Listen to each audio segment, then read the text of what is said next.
Hello Pisces, Sun, Rising and Venus signs. Kamusta kayo? Sana po'y nasa mabuti kayong kalagayan. Welcome back po sa Star Tarot.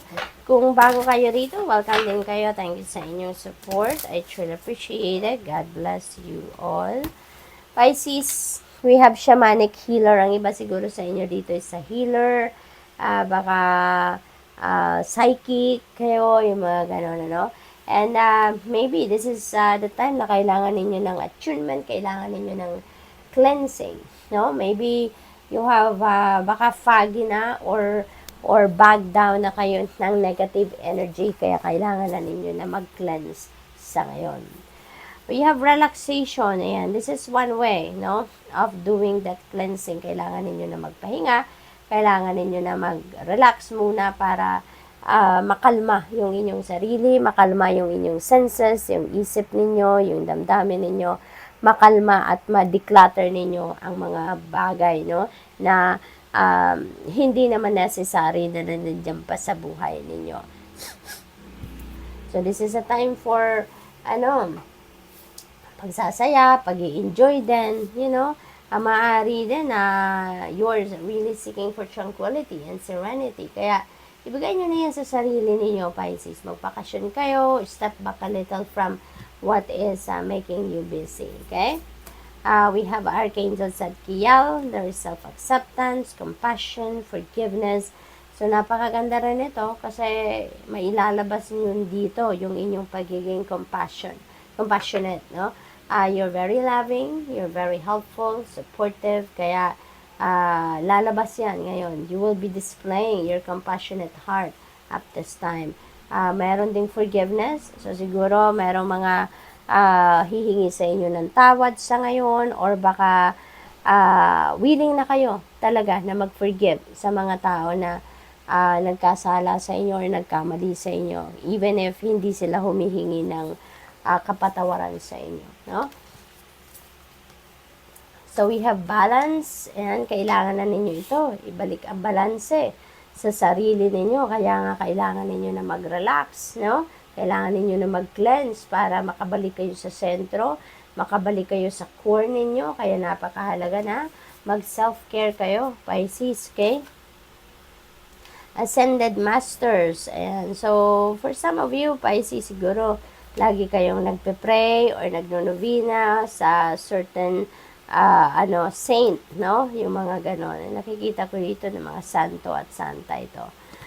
Siguro, meron kayong mga specific intentions na hinihingi sa specific saints.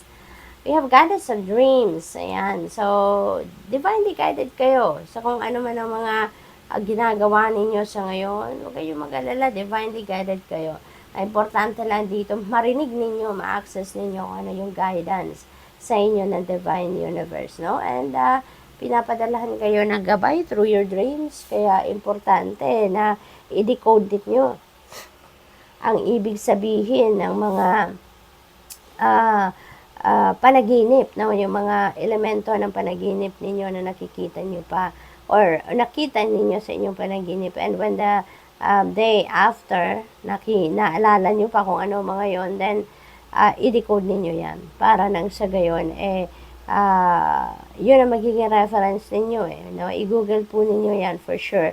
There are so many articles na nag-explain ng ibig sabihin ng mga elemento ng ating panaginip dyan. So, what else for Pisces?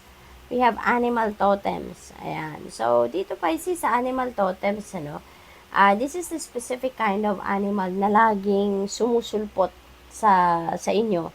Laging nagpapakita sa inyo, laging nandiyan dyan, lumabas kayo ng bahay, tumanaw kayo sa labas ng bahay, yan ang nakikita ninyo, or even sa cellphone, pag nagbabrowse kayo, no, social media, yung specific animal na yon nagpapakita pa rin sa inyo. So, that could be your animal totem. At napakahalaga na alamin niyo yung symbolism ng animal na yan kasi may mensahe ang Panginoon sa inyo through that animal totem. Okay? So, pay attention to that as well. Kasi maraming iba't ibang klaseng guidance, no? Ang pinapadala sa inyo ng universe, and including that as well, no? Ginagamit niya yung animals para mag-send sa inyo ng mensahe. What else? We have personal guide. Ayan. So, your guardian angel is always here for you. Pisces, napakaganda. Kasi yung guardian angel nyo na to, lagi na dyan. Nagpaparamdam sa inyo, ginagabayan kayo, binubulungan kayo, tinutulungan kayo kung ano na ang mga dapat ninyong